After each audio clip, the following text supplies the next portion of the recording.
আসসালামু আলাইকুম। কোরআন উইকলি আমি আপনাদের সাথে একটা আয়াত শেয়ার করব এবং এটির সূক্ষ্মদর্শিতা নিয়ে আলোচনা করব, যেটি কোরআনের 17তম সূরা বনী ইসরাঈলের 32 নম্বর আয়াত।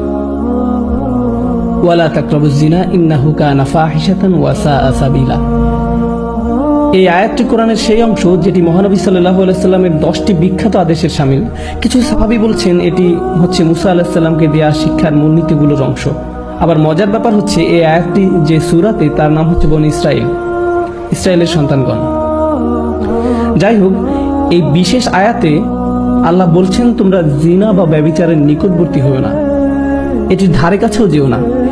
তিনি এটা বলেননি লা তাজিনু, তোমরা ব্যভিচার করো না, ব্যভিচার করতে যেও না। তিনি বলেছেন তোমরা এর ধারে কাছেও যাবে না। অন্যভাবে বলা যায় এটা একটা কাজ এবং অনেকগুলো ছোট ছোট আচরণ যেগুলো কাজটির দিকে নিয়ে যায়। কাজটির একটি পরিধি আছে যা চারপাশে ঘুরতে থাকে এবং আপনি কাজটির ধারে কাছেও যেতে পারবেন না।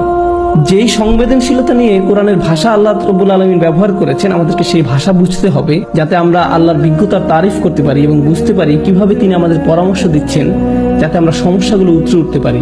আল্লাহ আযজা ওয়া জাল্লা আমাদের বলছেন কিছু কাজ আছে যা করা হারাম নয়। আপনি এই কাজগুলোর দিকে আঙুল উঠিয়ে বলতে পারবেন না যে এই কাজগুলো করা ভুল, কিন্তু যখন আপনি এইসব কাজে যুক্ত হয়ে পড়বেন তখন মহাকর্ষীয় ক্ষেত্রের একটা টান অনুভব করবেন, যেটা আস্তে আস্তে একটু একটু করে আপনাকে অবশেষে হারাম কাজের দিকে টেনে নিয়ে যাবে এবং অবশেষে কাজটা আপনাকে দিয়ে করাবে। আপনারা জানেন শয়তানের বিষয়ে আমরা একটা জিনিস জানি। আমি লক্ষ্য করেছি যে শয়তান অত্যন্ত দূরদর্শিতা সম্পন্ন। সে একবারে আপনাকে ধরে না, সে আপনার কাছে আসবে এবং আস্তে করে একটু একটু একটু একটু করে আপনাকে পথভ্রষ্ট করবে, যতক্ষণ না পর্যন্ত আপনার চরিত্র নষ্ট করতে পারে। শয়তান আপনার কাছে একবার এসে আপনাকে দিয়ে খারাপ কিছু করাতে পারে না। আপনারা জানেন আদম আলাইহিস সালামের এবং হাওয়া আলাইহিস সালামের গল্পেও, ইনশাআল্লাহ আমরা যখন সেই গল্পে যাব, ওই গল্প থেকে কোরআনের জ্ঞান সম্পন্নতা সম্পর্কে আমরা জানব। যেভাবে শয়তান অগ্রসর হয়েছিল, সূরাতুল আরাফে এটি বলা হয়েছে, শয়তান অবিরাম ভাবে সেটা একবারই করেনি।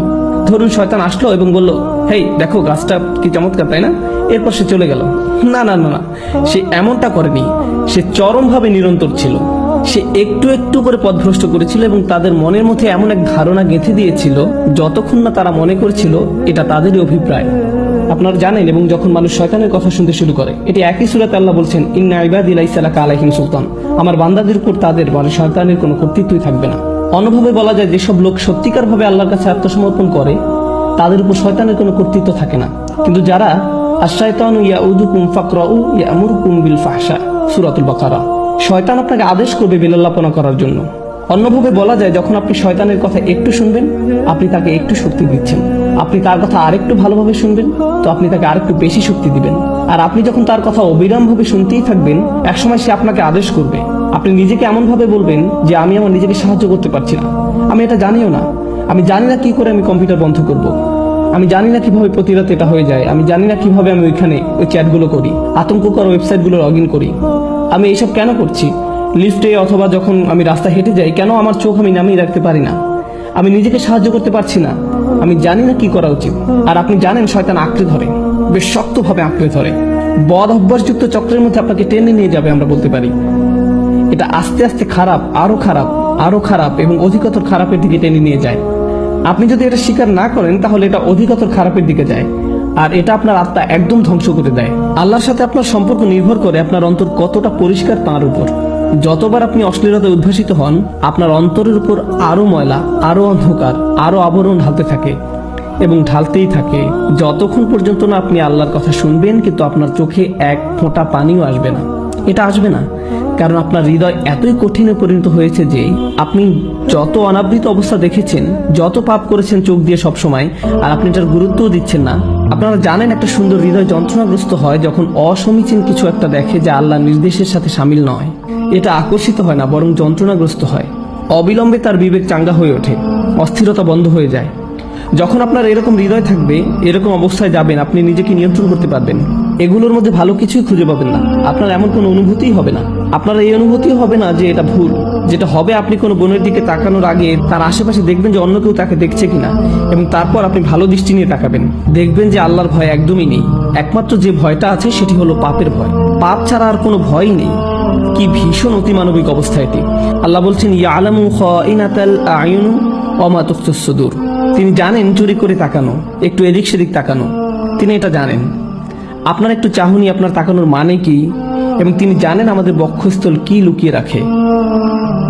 আপনারা কি জানেন আমি এই বিশেষ আয়াতটি কেন আলোচনা করছি? তোমরা জিনার নিকটবর্তী হইল না, ইন্নাহু কানা ফাহিশাতান, এটা সবসময় একটা অস্থিরতা, বেলাল্লাপনা, অশ্লীল কাজ, ওয়া সাআ সাবিলা, একটা ভয়ঙ্কর পথ। আল্লাহ এটাকে একটা পথ হিসাবে বর্ণনা করছেন, ভয়ঙ্কর পথ। পথে পদক্ষেপ থাকে, ঠিক? পথ মানেই পদক্ষেপ। আপনাকে শনাক্ত করতে হবে আপনি কোন পদক্ষেপ নিচ্ছেন। এই পদক্ষেপ নিতে আপনাকে কি করতে হচ্ছে? আপনারা জানেন প্রত্যেকটা কাজের কিছু প্রক্রিয়া থাকে, কিছু চক্র থাকে। স্কুলের পরে আপনি কয়েক ঘন্টা সময় পাচ্ছেন আপনার পিতামাতা বাসায় ফেরা পর্যন্ত। আপনারা জানেন আপনি কিছু বন্ধুর সাথে ঘুরছেন যাদের কোনো মান নেই। প্রত্যেকটা সময় আপনাকে শনাক্ত করতে হবে কোন কাজগুলো আপনাকে পাপে দিকে টেনে নিয়ে যায়। আমাদের গোড়া থেকে এগুলো কেটে ফেলতে হবে। আমাদেরকে এই পথে গা ভাসিয়ে দেওয়া বন্ধ করতে হবে। ওয়া সাআ সাবিলা। আমার কাছে এই আয়াতের অসাধারণ দিকটি কি জানেন? যেভাবে এটি সম্পৃক্ত করা হয়েছে।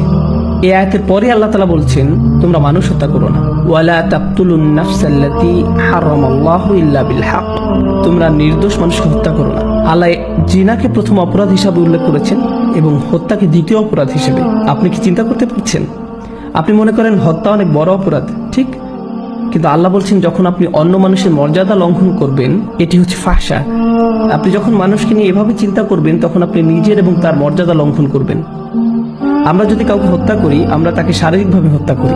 আপনারা জানেন তার বেঁচে থাকার অধিকার লঙ্ঘন করি, আর ওটা হচ্ছে আত্মার হত্যা, ফাহশা। আর এটি হচ্ছে শারীরিক হত্যা, ফাতর। দুই রকমের হত্যা রয়েছে। তাই আল্লাহ তাআলা আত্মার হত্যার কথা প্রথমে বলেছেন।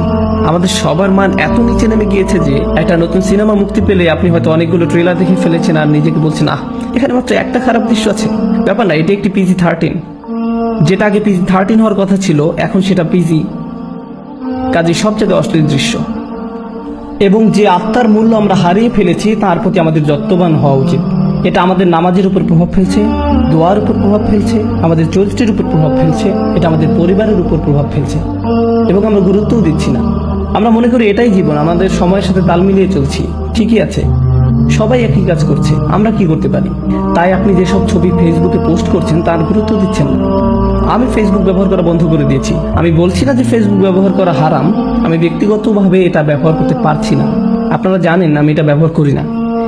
আমি সামাজিকীকরণের জন্য কিছু একটা পোস্ট করলাম, কোনো ঘোষণা কিন্তু কিছু একটা শেয়ার করলাম, কিন্তু কিছু জিনিস দেখে আমি খুব মর্মাহত হয়েছি যে আপনি কিভাবে এটা করতে পারেন। আপনি একজন মুসলিম এবং কিভাবে আপনি এই ধরনের ছবি পোস্ট করতে পারেন? নিজের মর্যাদা নিজেই রাখুন, নিজের পরিবারের মর্যাদা বজায় রাখুন, নফসকে নিয়ন্ত্রণ করুন। চোখ দিয়ে তাকানো, চোখের জিনা থেকে বাকি সব শুরু হয়। অন্য সবকিছু এখান থেকে শুরু, অন্য সবকিছু চোখের জিনা থেকে শুরু। ইনশাআল্লাহ তাআলা আমি আপনাদের সাথে এই বিষয়ে ছোট ছোট টুকিটাকি কোরআন থেকে এই বিষয়ের উপর কিছু সংযুক্ত আয়াতের অংশ নিয়ে আরেকদিন আলোচনা করব। কিন্তু আজকে ইনশাআল্লাহ শেষ যে জিনিসটি আলোচনা করব তা হচ্ছে ফাহশা, যার অনুবাদ হচ্ছে লজ্জাহীনতা, উত্তেজনা, অশ্লীলতা। আরবি ভাষার কিছু নিয়ম আছে যেগুলো একই রকমের, ওয়াহাস এবং ফাহাস। ওয়াহাস মানে হচ্ছে বন্যপ্রাণী, ফাহাস মানে হচ্ছে যে বন্যপ্রাণীর মতো আচরণ করে। লজ্জাহীনতা এমন একটি আচরণ হিসাবে বর্ণনা করা হয়েছে যেটি বন্যপ্রাণীর আচরণের মতো। আল্লাহ মানবকুলকে মর্যাদাবান করেছেন। আদম আলাইহিস সালামের উপর যে শাস্তি দেওয়া হয়েছিল সেটা হলো তার জামা কাপড় খুলে ফেলা হয়েছিল। আমাদের আদি পিতামাতার জামা কাপড় খুলে ফেলা হয়েছিল। এটা আল্লাহর পক্ষ থেকে একটা শাস্তি ছিল, এবং অবিলম্বে তারা বুঝতে পেরেছিলেন যে তাদের উচিত নিজেদের ঢেকে রাখা। তারা সমাজ থেকে নিজেদের ঢাকার শিক্ষা পাননি, সমাজ তাদেরকে লজ্জাহীনতার শিক্ষা দেয়নি। আপনারা জানেন আজকাল আমাদের নৃতত্ত্ববিদরা আপনাদেরকে শেখাবে যে আপনারা জানেন সমাজ আমাদেরকে জামা কাপড় দিয়েছে। এটা একটা সামাজিক যৌক্তিকতা যে আমরা ইতিহাস থেকে জামা কাপড় পরা এবং নিজেদের ঢেকে রাখার শিক্ষা পেয়েছি, কিন্তু প্রকৃতিগতভাবে আমাদের বন্যপ্রাণীর মতো থাকার কথা ছিল। আদম আলাইহিস সালাম সমাজ থেকে কিছু শিখেননি, তাকে আল্লাহ বিবেক দিয়েছিলেন, এবং যখন তার কাপড় খুলে ফেলা হয়েছিল তিনি প্রকৃতিগতভাবেই তাড়াতাড়ি নিজেকে ঢাকার চেষ্টা করেছিলেন। আমাদের আদি পিতামাতা নিজেকে ঢাকার চেষ্টা করেছিলেন। আমাদের এমন মানুষ হওয়া উচিত যেন আমরা আমাদের নিজেদের ঢেকে রাখতে পারি এবং অন্যদের দিকে না তাকিয়ে অন্যদের মর্যাদা দিতে পারি। যদিও তারা নিজেদের মর্যাদা নিজেরা রাখতে না পারে, তবুও আমাদেরকেই তাদের মর্যাদা দেওয়া উচিত, কারণ ওরাও আল্লাহর সৃষ্টি। এবং আমাদের নিজেদের প্রতি সম্মিলিতভাবে মানবকুলের প্রতি বেশি সম্মান বোধ থাকতে হবে, তাদের দিকে না তাকিয়ে যেভাবে এক বন্যপ্রাণী অন্য প্রাণীর দিকে তাকায়। আল্লাহ আজ্জা ওয়া জাল্লা আমাদের আধ্যাত্মিকতা বৃদ্ধি করে দিন। চলতি আত্মিক সমস্যা যা আমাদেরকে চোখ নিচে নামিয়ে রাখতে দেয় না তা থেকে সুস্থ রাখুন, এবং আল্লাহ আমাদেরকে অসৎ সঙ্গ, ওই অবস্থা, ওই সব কাজে সম্পৃক্ততা যেগুলো আমাদেরকে ভয়ঙ্কর ভয়ঙ্কর পথের দিকে টেনে নিয়ে যায় তা থেকে বিরত রাখুন। আল্লাহ আজ্জা ওয়া জাল্লা আমাদের শুদ্ধ সুস্থ আধ্যাত্মিক জীবনের পথ পরিষ্কার করে দেন এবং সহজ করে দিন। বারাকাল্লাহু লি ওয়া লাকুম। আসসালাম।